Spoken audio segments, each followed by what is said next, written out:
Season 2, episode number 29, the Sarah Spain interview. I had fallen prey the way I had not imagined. The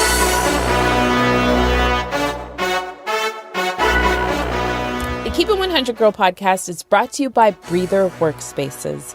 Breather has great views and all the amenities you need to get focused and productive. If you're an entrepreneur looking for a beautiful, practical space, you can reserve a Breather Workspace on the go. So if you need a final location, or if you're traveling to a metropolitan city like New York, LA, San Fran, DC, Toronto, Montreal, London, Palo Alto, Boston, or Chicago, and look, you need a workspace for a few hours, try it using my promo code QFKJZA. Again, QFKJZA. And this will give you a great discount with at least 80% off the first hour. Visit breather.com to check out all their international workspaces. Welcome to the Keep It 100 Girl podcast. This is my jam.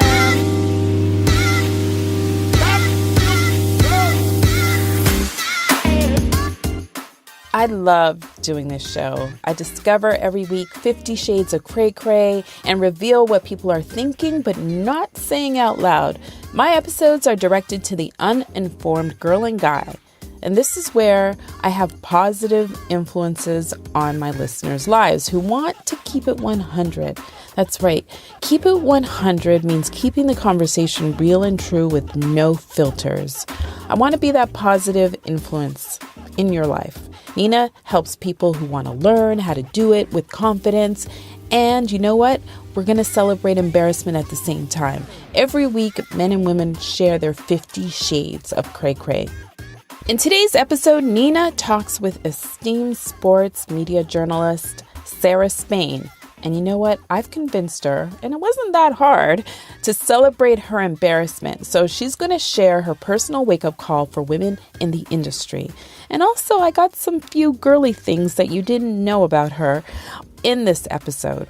Sarah's going to highlight situations where herself, as well as women in the sports media industry, or any industry for that matter, face sexual harassment. It's an unfair double standard that men in the industry really don't have to face. The goal in this episode is to make this industry better by being open and vocal about the issues that we still have and the things that women still face, so that, you know what, when they're coming up and they have their come up, they don't feel alone. And they're going to transition to that more established woman in their best life. To start the discussion, Sarah talks about her Beauty and the Beast tips. I asked Sarah to tell us something that we don't know about her. Like, what are her favorite skincare tips? Oh my gosh, skincare tips. Okay, I'm on TV now, which means I can't ignore all the things that I used to sort of ignore when I was an athlete. And I knew that you were supposed to take care of your skin, but I sort of just would get lazy and put on like Clearasil and then put on some sort of Clinique. But now I've sort of advanced a little bit.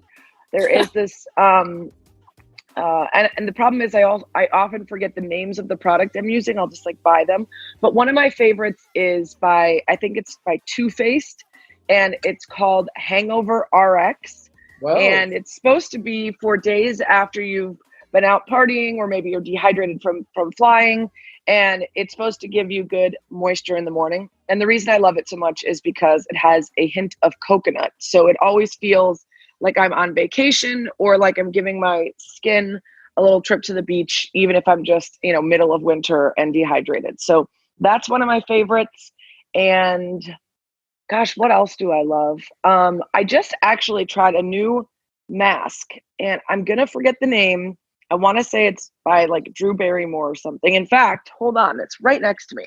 Huh. And you put it on with like almost like a paintbrush, or like a thicker brush, and it tightens your face. It's called,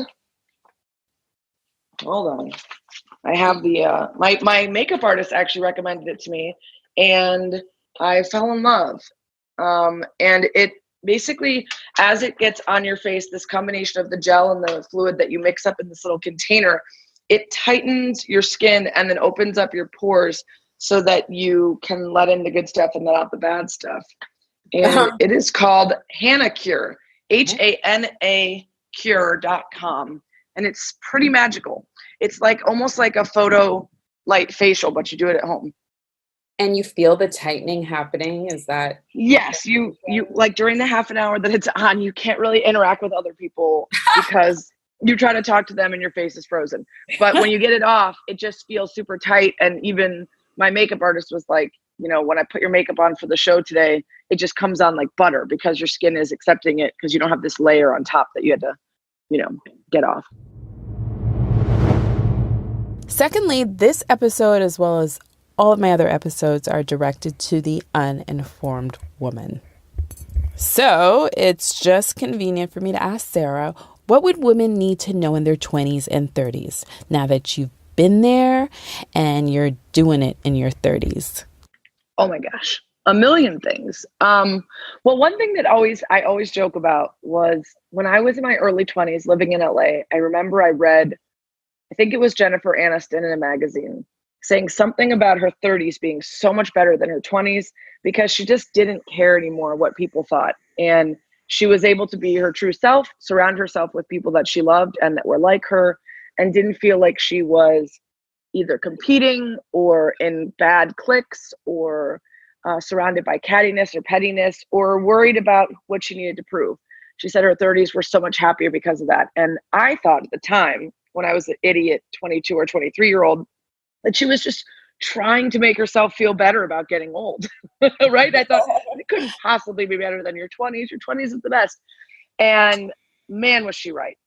30s is so much better. And you just are so aware of who you are and you accept your flaws better and you surround yourself with people that you love and you're too busy to waste time with people that you don't love. And it's just so freeing to be in your own body when you just are cool with all of your own idiosyncrasies and quirks and you love the people around you for their own uniqueness instead of feeling like there's any sort of group that you need to appease or any sort of cliques that you need to fit into. So I think in your 20s, you need to accept that you're still kind of figuring out who you are and that's okay, but lead with kindness for yourself and others because you'll find out later that some of that pettiness or rudeness that you might have exhibited towards others was stemming from your own insecurities. When you get older and you're happy with who you are, you're much more accepting of everybody else too, and kinder to them and more understanding about what they're going through or what makes them different or unique or maybe not your favorite sometimes. And then when you're in your 30s, just living it up and embracing all that. If you haven't gotten to that by the time you get to your 30s, then maybe try to figure out what's keeping you from settling in and being happy. So Sarah, you ready to keep it 100? Let's do it. Let's keep it 100. Let's keep it 100. I always like to think that everybody is a product of their environment. What you see is what you get. And so tell us about Sarah, the athlete, the girl, the student, the on the career path planning from her 20s to present. That's interesting. I do think people are a product of their environment, although it's interesting to see how different people can come up from the same place or similar backgrounds and be so unique and find different paths. My 20s, I had just finished college at Cornell University. I was an English major and I was a heptathlete there. And I moved out to Chicago for 7 months to save up money and had a plan to get to LA. I was hoping to be a comedian and TV actress. My dream was to be on Saturday Night Live. And so I moved out to LA and I was out there for 6 years, started out doing the acting stuff, eventually found my way into a TV hosting class that required us to host fake shows to practice intros and teases and throwing to break. And I hosted a fake Chicago Bears class and my teacher said, "Oh, you want to work in sports?" And I was like, there's no real women in sports. There's just, bubbly sidelines reporters or very serious anchor people that don't seem to get to have a lot of fun. And I want to do comedy. So I don't think sports is the right spot for me. And she said, "Well, maybe just think about it. It seems very natural for you." So I was like, okay, I'll take an extension course at UCLA in TV sports reporting, just see what it's like. And I got there and I was like, I should have been doing this all along, And I took all of my stuff from Second City Conservatory. I did the whole improv conservatory there. And then all of my sports background, and started working at Fox Sports Net as a PA and then an AP behind the scenes, writing for some blogs for free, trying to audition for some various web stuff. And I really tried to combine the entertainment and the comedy side with my sports knowledge and approach it in a way that I didn't see other women doing it, and really tried to presume that there was a space for women that just hadn't been filled yet, even though it wasn't out there. And it was really scary. Anytime you're out in LA, and particularly in a job like that where you don't have a set path to follow, especially when you're sort of type A, butt kissing Ivy Leaguer, where you think everything you should just have an assignment and then do it really well and then get to the next thing. There was no assignment, there was no teacher, there was no syllabus. It was just me trying to figure out how to get to where I wanted to go. But it was fun. I mean, your 20s are fun. You get to make some mistakes. You get to have adventures, and then you have way more free time than you ever realize. It feels like you're busier than ever. And then you get to your 30s, you're like, oh, this is what busy really feels like. Right. Exactly. In this next clip, I asked Sarah Spain, prior to the start of your career, what did you hear about the industry? That's sports media industry, the journalistic industry in sports, women sportscasters. Remember, this is going to help frame our minds mentally. And keep in mind, Sarah's in her 20s. She had no exposure to all this online air stuff. Yeah, it was tough. To be honest, it was sort of trial and error. I looked around at what was around me and the things that I enjoyed reading and watching and why, and I tried to figure out how to model what I wanted to do. Some of that was taking stuff that I saw from my improv classes or from other people's hosting reels or classes I took.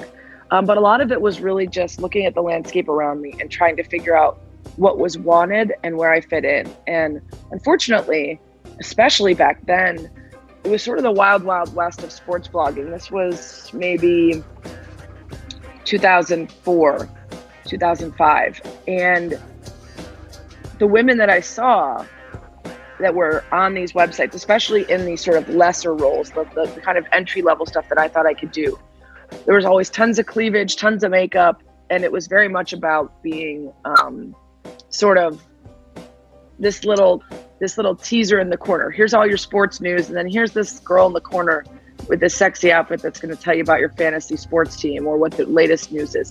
And I sort of thought that was the only way to go about it, other than the most respected women that were doing HBO television shows, investigative journalism, or Sports Center anchors.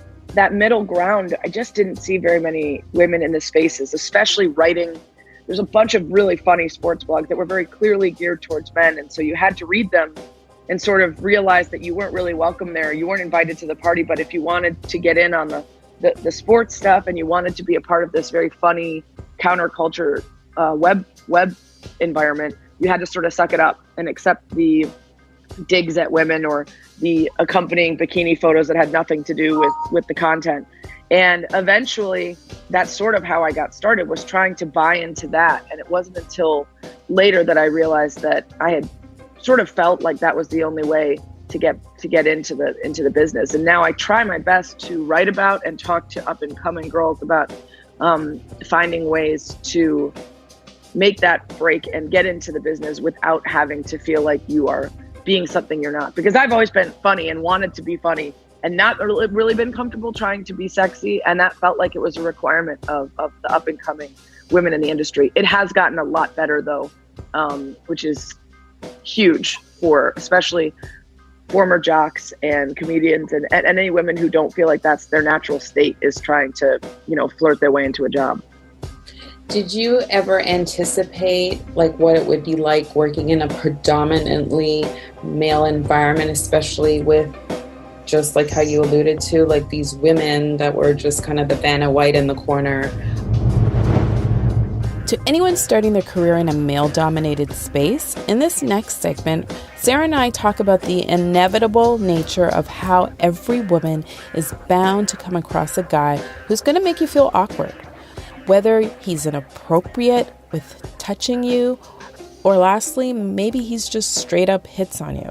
Unfortunately, it only takes once to reach that anticipate mindset. And what I mean by that is, it only takes once where you're now officially in the club, where you're trained to see, to anticipate these moves. I don't even know what adjective to use here, but these man moves from a mile away going forward. But no matter what, the end result is always going to come to feeling awkward.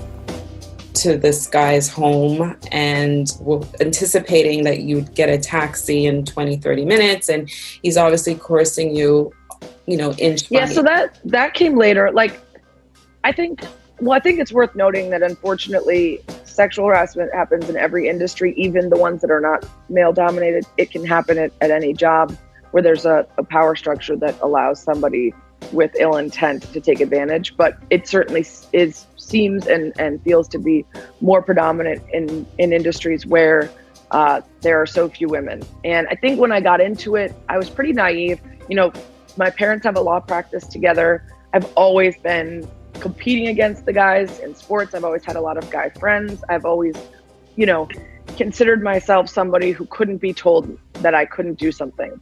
And I think when you're younger, that feels very easy because you haven't yet seen the challenges and the barriers you're going to face. I had this wonderful television writer, Nell Scovell, on my podcast, and she's written for The Simpsons, and she created Sabrina Teenage Witch and wrote for David Letterman, and she's so successful. And she said the same thing. She said she was coming out of Harvard believing that she was sort of, the world was her oyster and she could do anything. And it wasn't until she got into those TV rooms and realized that she wasn't being treated the same, and that it was not because of her abilities or because of her intelligence or what she could offer, but rather the preconceived notions about her or the boys club that wouldn't allow her to break in. And that's the same for me. I think when I realized that there was a dearth of women in the industry, but to me it was just a matter of, I'm just going to work harder and be better, and I'm going to find my way. And throughout my career, even now, in my 30s and more established voice, I still come across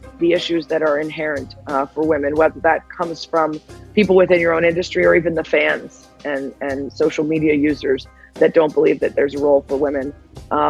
So I think I was pretty naive when I started. I fairly quickly became aware of the many kind of roadblocks that people will try to set up. And it wasn't until that first big audition that you mentioned where I felt the true understanding of what it is to be in a position of no power, where you're a nobody trying to get your first big gig at a bigger name, and somebody who's established there tries to take advantage of that. And I don't know if you want me to tell that story now or save it for later, but that was a big wake up. Yeah, let's talk about the wake up call and now how you transitioned into a woman with more of an established. Right. So basically, I was working at Fox Sports Net in LA as a PA and an AP, and I was writing for a couple sports blogs, and I had caught the eye of a bigger company, and they were flying me out. I was supposed to meet with the guy, but he had been out of town for something and was just flying back or getting back in. So they said, why don't you guys grab dinner, because you're going to eat anyway, and chat, and we're going to have you guys on camera together tomorrow. So we just want to kind of have a feel for what your relationship would be like if we were going to use you guys on camera. So we went, and he said, there's a going away party nearby for one of my colleagues if you want to go there. And just started drinking and, introduced me to one of the other people that he worked with, and then said, what color eyes does she have? I haven't made it up there yet. And I was like, that's an odd thing to say about someone that you potentially would work with. And then continued drinking, took me to another event, and then said we were nearby where he lived and would I want to see where I might live if I moved there to work there. And then the World Series was on. Oh, well, so this game's almost over. Let's finish watching. And then, okay, so I'm watching. And then he tried to kiss me. I told him no. I said, I really want this job. You're making it very difficult for me because you're being inappropriate. It's making me uncomfortable. And, this can't happen. And then I said, I'm going to take a cab. And he said, oh, okay, I'll come help you call one. He told me that it'd be maybe a half hour to get a cab there, which I have since found out is not the case. It would have come very soon. And then when it didn't come, he said, I'll just have to drive you. It's probably not going to come, even though he probably never even called it. And then on the way home, I was already nervous to be driving with him because he'd been drinking. But he started talking about how great our sex life would be and asking whether I manicure certain areas of my body and just completely inappropriate things. And finally dropped me off. The next day I went in and he stood over the back of my chair as I was sitting and said to another colleague, boss of his, I have an idea for a show. It's just a half hour of me standing over Sarah and staring at her tits. And again, I was like, I'm in an office right now with another employee who just laughed at that. Where am I? Like, what is this? This is not how a job is supposed to go, a job interview. And that guy who he had said that to later said, you were so fantastic. Even if you came in tomorrow and took a shit on my desk, you'd still get the job. And I was like, what? Everything about this was so unprofessional. And so, of course, I didn't get the job. I have no idea whether they didn't really think I was great, but after telling me how great I am and then not getting the job, I had to assume part of it was that I had rejected this guy and his advances. And I didn't say anything. And I continued to see him, and I still sometimes do because he still works in the industry. And I don't know what I would tell women when this happens to them, because you want to say that you have to go tell someone and not let this continue, but you have zero power. You don't even work for that company. Do you approach HR for a company you don't even work for? Do you tell other people about this person?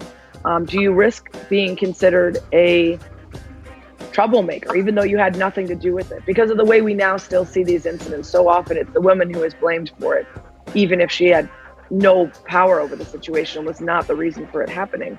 And so I think what I've learned since is to not be naive about this and to understand what positions what lines maybe I have to draw and set before, whether that's, I'd rather not go to the going away party. I'd rather talk one-on-one, or maybe go to a coffee shop or grab food at the cafeteria here or do whatever. But I think, unfortunately, you can tell women great advice and they can make the best choices. And if somebody is manipulative and sets out to create a bad situation, they're going to continue to try to do that. And at my age now, I certainly, with the agency I have and the voice I have, would report that person.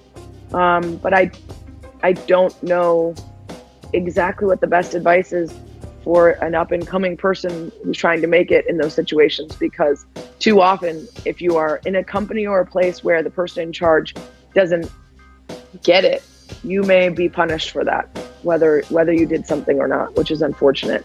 But thankfully, I am now in a position where I don't know that it would happen to me as much, because so often these men prey on the powerless and the up-and-coming. But if it did, I would have absolutely no qualms about going to my superiors and their superiors and whoever else needed to be involved. Was this your first interview out of college? No, I was a couple years out of college by then, but it was my first big interview for an on-air TV job, and the first time I had flown anywhere to go interview for a job. So, talk about this 20-year-old girl who has been disrespected in a professional way. How do you regroup? I mean, just take yourself back to that moment. How do you regroup and eventually just move on? Was it like confiding in somebody? Was it getting therapy? Was it talking to your parents or have a law practice? Like, how do you just, I guess, reconcile what happened and move on? Yeah, I think I was dating a guy at the time, and so when I got back to my hotel that night after that first night, I did call him and complain about how BS it was, and also how disappointed I was that some of the rumors I had heard about the industry were true. That, some of these things that I thought maybe were antiquated and had gotten better had not. and that I had fallen prey to it in a way that I had not imagined I would. I'm 6 feet tall. I'm this badass athlete. I've always been super outspoken. And there was a toughness about me that I think I naively thought that I wouldn't be subject to something like that. And it makes you feel shame for some reason, even if you had absolutely nothing to do with it. You start to wonder what you did wrong or how you can blame yourself for it. And that's the way society victim blames. We've kind of been conditioned to do that and not to understand that if somebody has ill intent, if they're manipulative, and if they try to abuse their power and use that to control, it doesn't have to do with something that you said or did. It's them. And so I remember calling that guy I was dating. I remember when I got home from the trip, talking to my parents about how disappointed I was. And there was a part of me that thought, okay, well, I'm never going to work there. Or maybe I'm not going to make it because this is what it requires. I don't have what it takes if I can't deal with that. But it was very brief. I think I've always been someone that when I'm challenged, it just makes me want it more and makes me defiant about not being stopped. And so I had a brief, week or so of being super depressed about it, especially when I didn't get the job. And then I went right back to work. Okay, I'm going to work somewhere else where this isn't going to happen, which of course was naive because it happens everywhere. But I really thought that I would be able to avoid it. And eventually I moved back to Chicago. I had been in LA and was working for a startup website. And I had two similarly sort of defeating instances. One was in the Blackhawks locker room, where one of my mentors in the industry, a longtime radio guy, was kind of doing some digging for me about why I had been kind of told to not be working in the clubhouse anymore, in the locker room. They had said, oh, well, we're kind of doing the same thing as your website. You guys were being let in as a favor anyway, so we don't really need your coverage anymore. And I didn't know what to tell my bosses, and I didn't know what happened. And my radio friend did some digging and found that a older gentleman who'd been on the beat for a long time told the PR staff that I must be sleeping with the players because I was getting better stories than him. Meanwhile, I was a 27-year-old who connected with the players and asked them questions in a way that was fun and different. And the website I was working for was meant to be fun and voice of the player, very personality driven, not the same questions about whether their hamstring was going to be all right for their game on Tuesday. So I just approached it differently. I don't even know that any of the players knew my name, not to mention was I physically with any of them. So it was just the lashing out of an older guy watching a woman come into his space. And that was really, really hard. I thought, how am I supposed to do my job if I don't have access? I had to start driving 2 hours to go to this store where some of the players would do signings and asking if they'd be willing to do a quick interview with me while I was there. There was even later in the season at one point where two of the players said I could come to their house to interview them because they knew that I was being blackballed for absolutely no reason. And they had always gotten along with me and thought that I was fun and doing good things for them. One player's family even came into town and gave me this big hug. Oh my gosh, you're capturing his personality so well and helping the fans get to know why we love him so much. He's such a great kid. And I was really giving the fans all these great views of these players in ways they hadn't seen them before. And because that was different, this writer, this older guy, had decided that there must be something salacious going on. And so that radio mentor that I had, I was really upset. And he said, all you can do is put your head down and work as hard as you can and be as good as you can until you're so good that they can't say no, that they won't keep you out of the locker room, that they won't say no to you for assignments. And I went on to work in the Cubs, and something similar happened. One of the women that I worked with was in a meeting, and one of the PR people said, well, I just really think her breasts are distracting in the locker room. And she said, well, what's she supposed to do with them? Hang them up outside and pick them up on her way out. Like there's no hook for them that she can. And I had been so aware of how I carried myself and what I wore and everything else there because I had issues in the previous locker room. And I was trying my best to be a fly on the wall. And I said, is this just what it's like if you're a woman, especially a 6 foot tall, curvy woman who is going to stand out whether or not I was trying my best to not? And so it was really disheartening. And I went back to that same mentor. I said, what can I do if I want to work in this city and cover these teams? I'm not doing anything wrong, and I'm still getting this reaction, this treatment. Same advice, like you just have to keep finding ways around it. And eventually, when I got the gig with ESPN, that was the magic four letters. They can't say no. You're too good. They can't say no. And some of the same people who treated me so poorly, oh, I saw you on Oberman. Such a smart content, so smart what you had to say. Great piece. And I realized that it was this sort of unfair trial by fire of, we're going to assume that you're one way and that you aren't smart and capable and here for the right reasons and doing your job. But once you do prove that, then everything's okay. And unfortunately for women, a lot of times you have to do that. And it's an unfair double standard that men in the industry don't have to face. And it probably weeds out a lot of women who don't think it's fair and who don't want to have to deal with that. And that stinks. It stinks that women might be scared away from the industry because of that. On a positive note, Sarah turns this double standard negative into a positive, and she took matters into her own hands. Sarah had a hashtag More Than Mean PSA campaign around men reading vile tweets to female sports writers. You'll get the gist. All right, you ready to do some mean tweets? I'm ready. Sarah Spain sounds like a nagging wife on TV today. Not even married yet. Julie DeCaro is a run-of-the-mill, mediocre beat writer. Not atrocious, not good. Just sorta there. I'm actually not a beat writer at all, but okay. Sarah Spain is just a scrub muffin. I don't even know what a scrub muffin don't is. either. I love muffins. One of the players should beat you to death with their hockey stick, like the whore you are.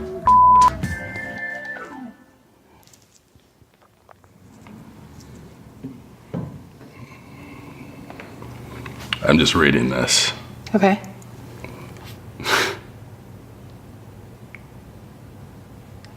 I mean,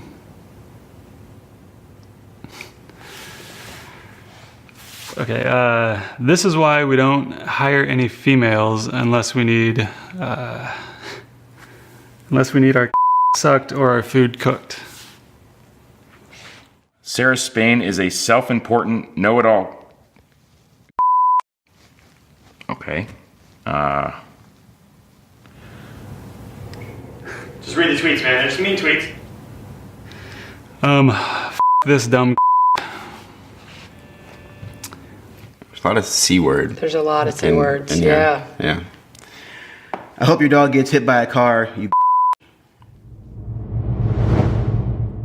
And keeping the most people happy is to just be the girl who everyone wants to grab a beer and watch sports with. But that doesn't feel right to me. It feels like when I've achieved a certain amount of success and agency, I want to pay it forward by helping the people coming next, by making the industry better, by being open and vocal about the issues that we still have and the things that women still face, so that when women are coming up, they don't feel alone, so that they feel like other successful women have gone through this before, have made it through, and have found their way on the other end. And so this guy, Brad Burke, approached me about doing this PSA that just sort of illustrated in a different way from another article the harassment that female sports reporters face online, just for doing their jobs, just for being in a male-dominated space that too many men think doesn't allow for women.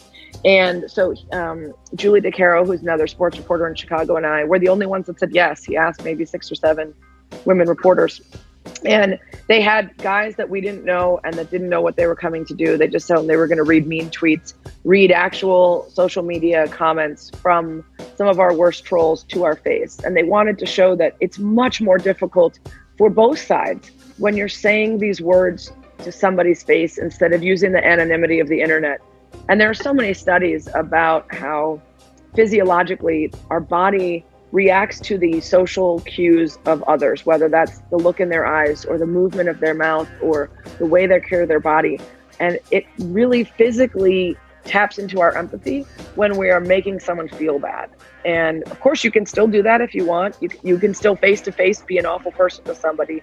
But you then have to absorb the cues that they're giving you back about how you're making them feel and what it really means to say these things.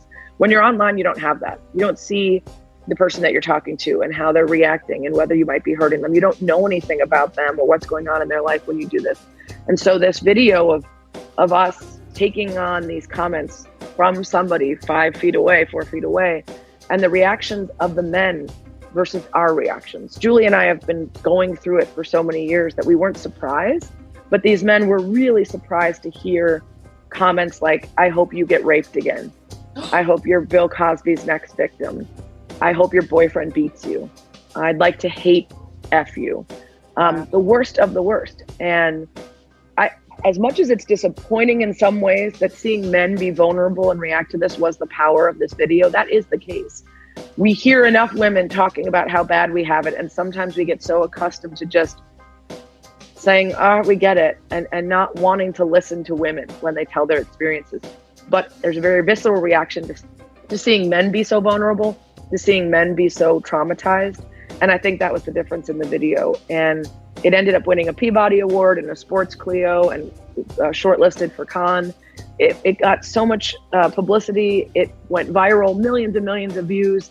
And it really felt like a powerful moment. It hasn't fixed things, but it really, I think, shined a light for people who didn't quite understand the vitriol coming our way merely for wanting to do the job, right? It's not about, I don't like your opinion on this team or this quarterback. It's, you don't belong here. And I think for me, it's important to keep shining a light on those things, to do podcasts about women in the industry who face sexual harassment, to do podcasts about the difficulty of what to wear on screen, because you know the comments and the sexualization is coming, even if you do your best to have it be about the work and not about your body. It is getting so much better, so much better, but it's not fixed. And so I think it's important for me to keep finding ways to make things better for women coming up. And we thank you. Because you've definitely been thrown to the wolves. You're leading the pack by now, which is so good to see that you hung in there and you were able to see yourself through those ugly, inappropriate moments enough to send a message or share a message, spin it in a positive light to say, hey, you can't continue to do this. You don't control me. You can't bully me. Well, the advice that I love to give, and I think it applies to any job, but specifically to my industry too, is to really figure out what makes you special, because it's such a crowded industry. And when I was coming up, I read this book, and I would never be able to tell you the author or the title or anything. It was sort of just a throwaway paperback that was supposed to give you all the tips you needed when you moved to LA about how to become an actress. And here's the agencies you're supposed to look at. And here's the Samuel French bookstore where you can find your sides for monologues and everything else. But there was a section about figuring out who you were and what you brought. And there's this guy, Bobcat Goldthwait, who was the star way back when. And he kind of, for those who are younger, is maybe a little bit Pee Wee Herman-esque in terms of just being a little quirky, not the norm. And the book sort of said, there was no one in Hollywood that said, we need a guy like this. It was instead that he showed up and created a space for himself. And so rather than approaching your career by saying, I want to be the next fill in the blank, Erin Andrews or Stuart Scott or Sage Steele or Jamel Hill or whatever, you can look up to them, you can admire the things they do, you can learn from them, but be yourself and figure out what makes you special. And I think for me, that really allowed me to say, I'm going to take all of my Second City comedy, my own background in sports, my sports fandom, I'm going to put it all together, and I'm going to try to create a space for myself in the industry that at the time I didn't see. There are now lots of funny women. Michelle Beadle and Katie Nolan are two of my favorites, but at the time there really weren't. There wasn't a space for women to be funny in sports. And I think just reading that and kind of taking in that note was super important for me to get, what do I bring that's different? How am I unique? And instead of trying to be what everybody thinks is this very reportery voice or articulating your words like this when you do your stories, I don't talk like that. And that's okay. And show up and be myself and own it and see if I can be embraced for that. And the further I've gotten and the more I realize that my gut instincts and who I am and what I think is good content and what I think are good ideas is right and validated by my bosses and my fans and everything else, the more I'm sort of pushed along by that belief of bringing my own self and creating a space for it. So I think you will discover the many ways in which you have to conform or understand a business in order to succeed in it, but never forget that there's that through line of whatever makes you very special and unique. And that's a lot harder to accept when you're just coming up. You have to fake it till you make it. You're not going to have a bunch of fans and colleagues and bosses respecting you and telling you how great you are. You have to believe it. And even if you don't, you have to fake it and believe it and pretend you believe it until you get that validation. And it can be harder when you're young, but as you get older, you realize all those unique things about you are the gold. That's the great stuff. That's what allows you to come and teach other people how to get through bad situations, or that where you came from was okay because it's different and unique, or that what you believe on this or that, or what skills you have are special. And then you get there and you realize that that's all the good stuff. And then lastly, we're going to keep it 100 here. We celebrate embarrassment. So in your 37 years on this earth, I want you to name 3 embarrassing moments that you're willing to share and celebrate, because either you've learned from it, you're over it, it might have like made you, I guess, just beat red, but overall, whether it's dating, it's a relationship, whether it's a girlfriendship, whether it's something work related, just something where you're keeping it 100 with everybody about this is the reality of being a woman. Maybe it's something womanhood related. If you want to share 1 to 3 embarrassing moments. Okay, I'm going to go with things that popped into my head because that seems to be the way to go. Well, let's start way back. I was in my high school talent show and I sang Donna Summer's Last Dance in a sequin dress and high heels, and I brushed my hair out super frizzy, and I had backup dancers, all my friends. We went downtown and got awesome like 70s clothes, and we were performing. And so there was a full packed rehearsal because people who weren't able to make one of the Friday or Saturday shows came to the Thursday night dress rehearsal. And I was wearing these giant heels, walking down a thing of steps that were built by the class, the people in the studio behind the scenes. And I fell down the stairs while singing. And that wasn't cool. But I laughed it off and I kept performing, and it was terribly embarrassing, but the show must go on. That was the show must go on. I don't think I actually flashed anyone. I think it was more just down the stairs in my sequins with the mic in my hand.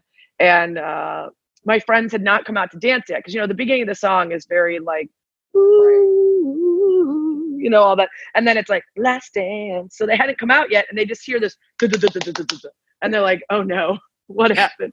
But I made it. It was fine. I didn't fall. Friday or Saturday probably made me a little more careful on the stairs for the real shows. So I guess that's what I learned. The show must go on, and tread carefully in heels, which I still have to because I don't wear them very often.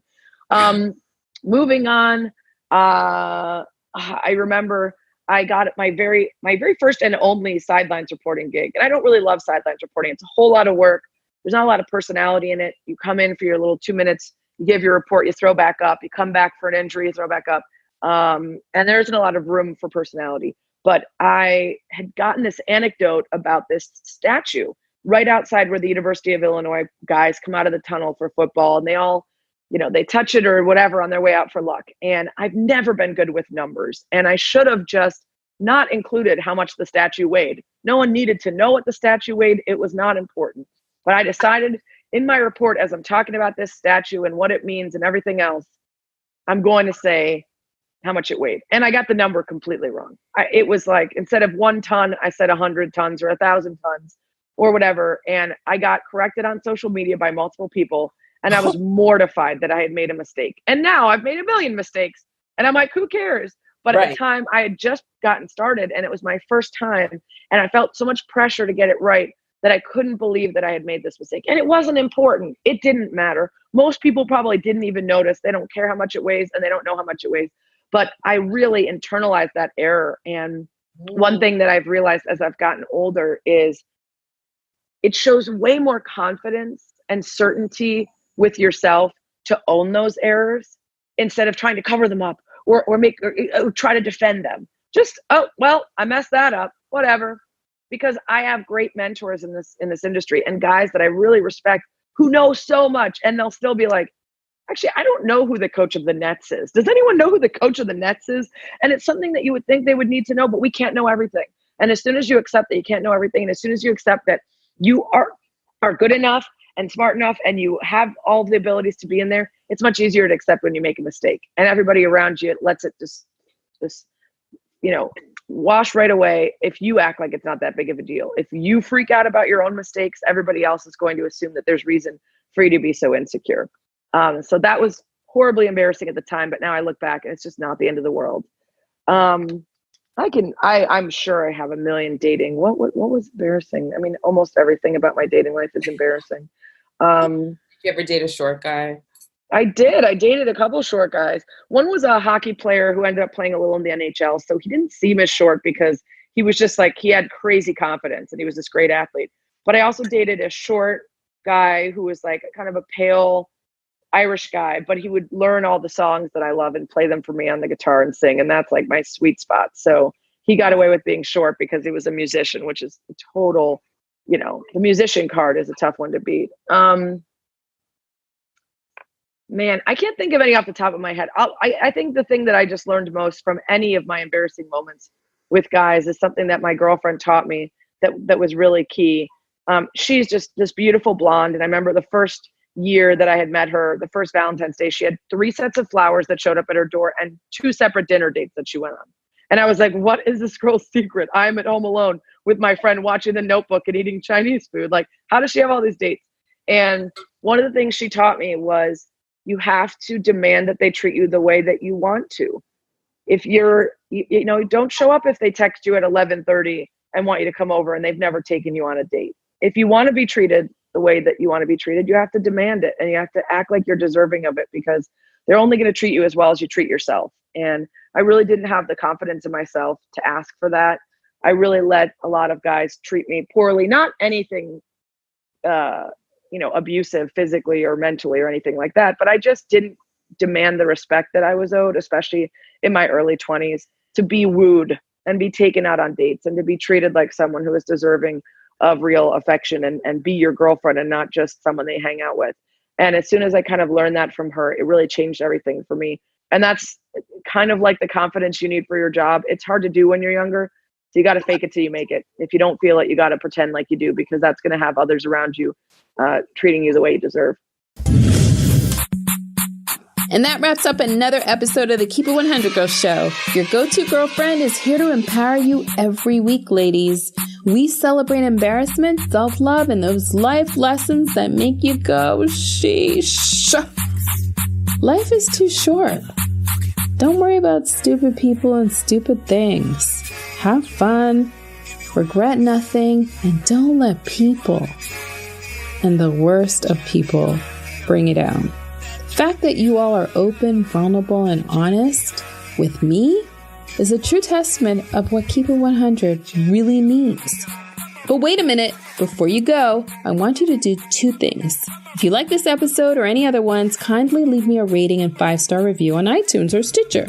I rely on it a lot because it helps me stand out from the crowd and helps women, and even you men, understand us better.